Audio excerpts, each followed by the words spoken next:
Well, good morning and welcome to our midweek devotion. Here we are in the middle of November. Thanksgiving is next week. Advent is right around the corner, and pretty soon we'll be in the new church year of Advent, and then celebrating Christmas, and then of course into the new year of 2024 as well. It's amazing to just think about how quickly the days and months go by. Sometimes the hours and minutes can be very slow. But the weeks and the months just keep just going by. Um, I was thinking about that, and in reflection, kind of on what our reading was this past Sunday from the gospel. We've been preaching through Ruth, so I didn't really talk about the gospel except with the kids. And it's that gospel lesson, the parable of the 10 virgins, and of course the message being that we need to be prepared. And so often that message, especially in a kid's sermon, I used an illustration of a multi-tool. We talked a little bit about having extra batteries for the flashlight, the way that some of those folks would have gone out with extra oil for their lamps. Kind of a modern day, reiteration of that. And that sense of being prepared is something that I think kind of is instilled within us. We live in the Southeast. We live in a hurricane-prone area. We live in a place that can have bad storms. And so, we have that mindset of being prepared for certain situations we may find ourselves in. I remember living in the Northeast for the years that I was up there in seminary, and then having other family and friends that have lived in that area as well, and even further. And they would say, to be prepared for the winter, you keep a bag of salt in your car, or at least have some salt available should you need to melt ice around your tires. Blankets in case you get stuck on a road in a snowdrift or something, a way to keep warm. Things like that we just inherently have ingrained in us to be prepared for whatever situation we may find ourselves in. When I was sailing, there were certain precautions we took to be prepared for what might happen if there was a peril at sea.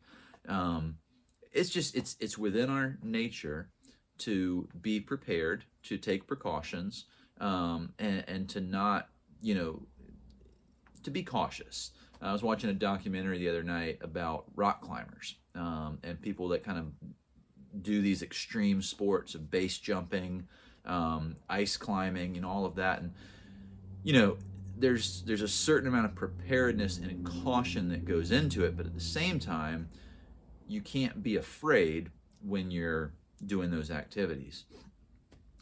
If you are afraid, then it kind of it defeats the purpose. So just kind of contemplating on all of that and thinking what it meant to be prepared, and also thinking about what happened in that parable. 5 were foolish and 5 were wise. 5 went out with extra oil and 5 didn't, but all of them grew weary.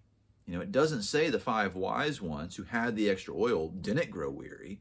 They still grew weary. And it made me think about where we are kind of in our faith, in our journey and relationship with Christ. All of us are in different places. We all understand what it means to be prepared, reading the Bible, spending time in fellowship and prayer, that list of things you've heard me say over and over again. But that doesn't mean that because we read the Bible or because we watch a Wednesday devotion and come to church on Sundays that we won't grow weary. Our faith will still be tested and challenged.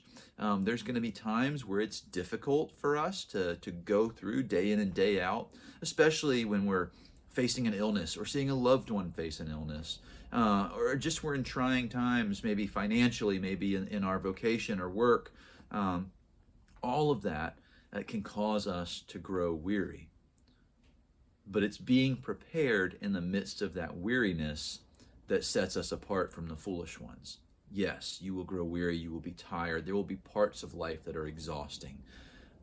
But being prepared helps carry us through that so that as we bounce back on the other side, and recovering from that exhaustion or whatever it may be, that weariness, we're able to move forward and we're not taking a step back the way the foolish folks were in that parable. And so as I was contemplating that, what came to mind was our Compline service. Now, Compline is not a service that we do a whole lot here at St. Jude's. It's one that I used to do regularly when I worked out at summer camp. It's one that I did just last week at the clergy retreat that I was at. We read Compline together in small groups before going to bed one evening. And so I was reminded of some of the prayers in that service, and I want to share them with you. One of them is well, there's two that I want to share. One is kind of it's repeated twice. It's probably going to be very familiar to you. The other one maybe less so. But it's guide us waking, O Lord, and guard us sleeping, that awake we may watch with Christ, and asleep we may rest in peace.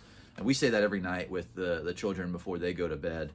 But before that weariness hits, guide us waking. But when that weariness hits, when we're tired, guard us in the midst of that. So that when we're awake and when you're guiding us, we're watching with you. But when we're asleep or when we're tired or weary, we might find some rest in that, and there would be peace in that. I think it's just kind of a beautiful prayer to say. So guide us waking, O Lord, and guard us sleeping, that awake we may watch with Christ, and asleep we may rest in peace. The second prayer, and I'm actually going to say this one again, which is how we're going to close today's video, but I've got some other announcements first.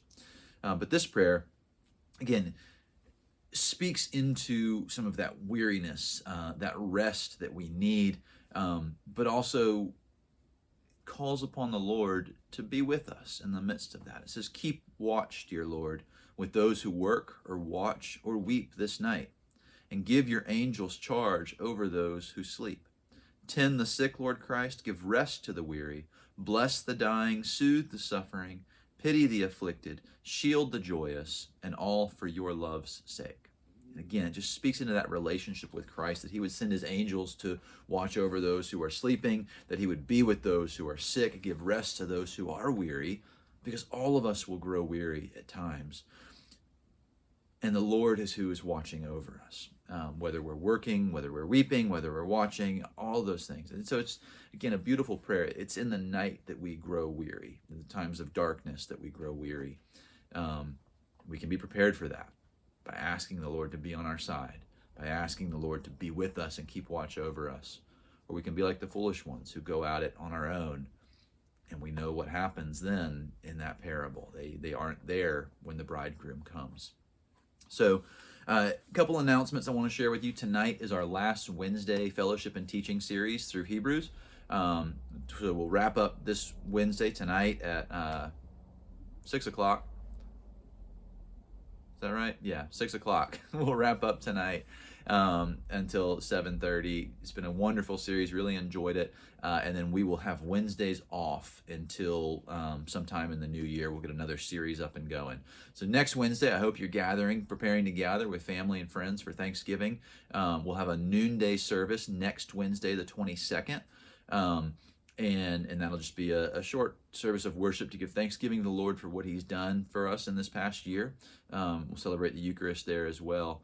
And then the following Sunday is Christ the King Sunday. We'll wrap up our series on Ruth in our preaching series then before jumping into Advent the following week. First Sunday of December is first Sunday of Advent.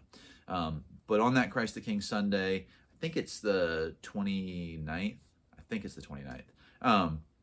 That is also when we're going to be making Advent wreaths over in the garden hall during breakfast. So come and join us for that. Have an Advent wreath made and prepared so that we can kick off this Advent season coming up.